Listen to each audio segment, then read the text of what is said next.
transfer of Frederick's title and land heralded Germany's war.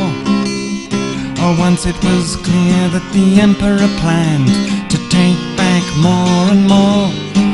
And while Christian of Denmark sought German seas and to help make Protestants safe, from Wallenstein Ferdinand gained dominance, and from La Montmagny Jesuit faith.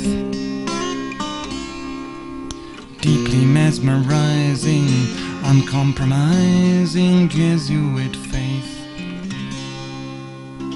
His old father William reproached Maximilian, even Spain didn't think it was right, as electoral diatribes were countered by slyer bribes from Ferdinand, who, while plotting to seize the great Protestant sees of Osnabrück and Halberstadt, heard from Statlen how Brunswick, when mud made his gunstick, had fled the land.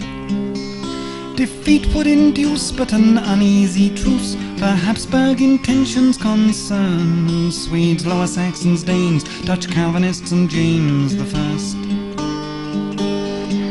With French in the Valteline, so 'twas to Wallenstein Ferdinand finally turned, by whose skill and ambition King Christian's coalition was cursed.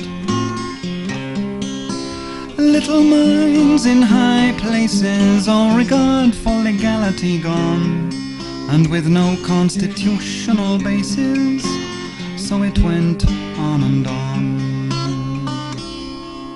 For the Dutch ceded Breda, and English zeal faded away as the emperors grew. Poles made Sweden withdraw, Devoe likewise made France, till the Huguenot War had been won.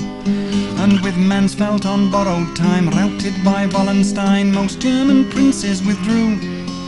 Then Tilly at Lutter saw the Danes melt like butter in the sun. The drive for the Baltic, as no one could halt it, was for all Germans an ominous sign. But still Maximilian sought Wallenstein's downfall in vain. They were even more touchy, seeing Mecklenburg's duchy transferred by the Emperor to Wallenstein. And though Straussen dealt out, Wolgast witnessed his rout of the Dane. Narrow hearts in high places, all regard for neutrality gone, and sustained by fanatic embraces, so it went on and on. For by the Edict of Restitution, land sequestered since '52 would be repossessed by the Catholic Church, and Calvinists crushed anew.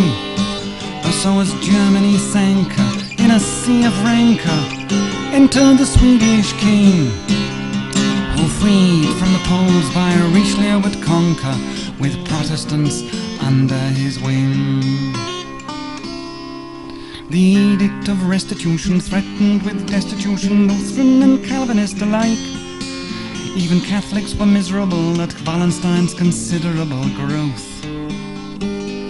And though Wallenstein was sceptical that the edict was practical without priests to back up the pike, for Ferdinand dominance meant land and intolerance both. Consequently he sought Catholic princes' support for his son to be king and for Spain. Yet Wallenstein's fall satisfied not at all either need. French-Bavarian dealing left Ferdinand reeling, while Richelieu was hoping to gain from financing more soldiers for Gustav Adolphus to lead. Greedy eyes in high places, all regard for normality gone, and as armies turned into oases, so it went on and on. For John George St. Gustavus was no Millays powers pledged aid for the edict's withdrawal, which the Emperor black marked, so Magdeburg sack marked the hour. Whence the Swedes pressed George William, while John George feared Tilly, until both answered Gustavus' call, whose victory at Breitenfeld saved them but heightened his power. Such power for Gustavus made allies more nervous, while Ferdinand back on the rack At Gollersdorf bargained till Wallenstein hearkened his need, which Lutzen fulfilled when Gustavus was killed. The rumours said shot in the back, yet those fortunate smiled on would now face the Heilbronn League. Crooked smiles in high places, all regard for morality gone, and with so many changes of faces, and fate as a pendulum traces their egos, their airs and their graces, so it went on and on.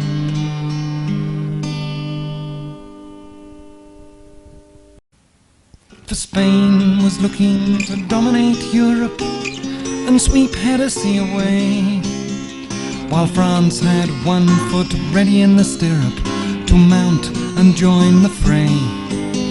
So victory at Nordlingen was the Habsburgs' finest hour, and made Germany the battleground for Europe's balance of power.